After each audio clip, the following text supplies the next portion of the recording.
John chapter 5. Sometime later, Jesus went up to Jerusalem for one of the Jewish festivals. Now there is in Jerusalem near the sheep gate a pool, which in Aramaic is called Bethesda, and which is surrounded by 5 covered colonnades. Here a great number of disabled people used to lie, the blind, the lame, the paralyzed. One who was there had been an invalid for 38 years. When Jesus saw him lying there and learned that he had been in this condition for a long time, he asked him, "Do you want to get well?"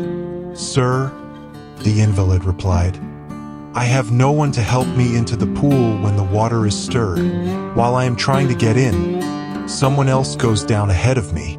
Then Jesus said to him, "Get up, pick up your mat and walk." At once the man was cured.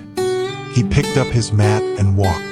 The day on which this took place was a Sabbath, and so the Jewish leaders said to the man who had been healed, "It is the Sabbath. The law forbids you to carry your mat." But he replied, "The man who made me well said to me, 'Pick up your mat and walk.'" So they asked him, "Who is this fellow who told you to pick it up and walk?" The man who was healed had no idea who it was, for Jesus had slipped away into the crowd that was there. Later Jesus found him at the temple and said to him, "See, you are well again. Stop sinning or something worse may happen to you." The man went away and told the Jewish leaders that it was Jesus who had made him well.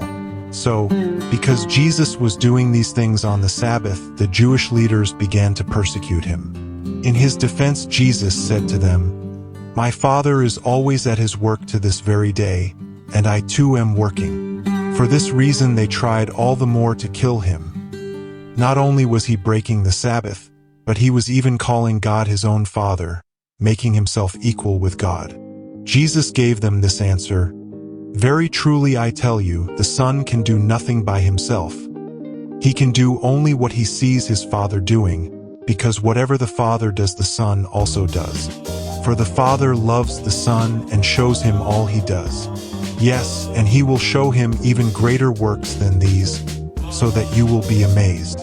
For just as the Father raises the dead and gives them life, even so the Son gives life to whom he is pleased to give it. Moreover, the Father judges no one, but has entrusted all judgment to the Son, that all may honor the Son just as they honor the Father.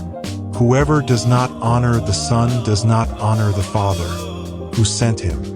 Very truly I tell you, whoever hears my word and believes him who sent me has eternal life and will not be judged but has crossed over from death to life.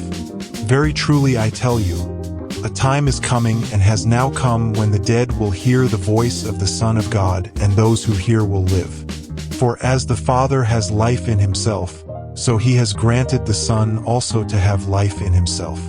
And he has given him authority to judge because he is the Son of Man. Do not be amazed at this, for a time is coming when all who are in their graves will hear his voice and come out. Those who have done what is good will rise to live, and those who have done what is evil will rise to be condemned. By myself I can do nothing. I judge only as I hear, and my judgment is just. For I seek not to please myself but him who sent me. If I testify about myself, my testimony is not true. There is another who testifies in my favor, and I know that his testimony about me is true.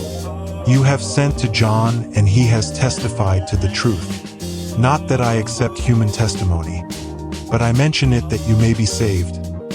John was a lamp that burned and gave light, and you chose for a time to enjoy his light. I have testimony weightier than that of John.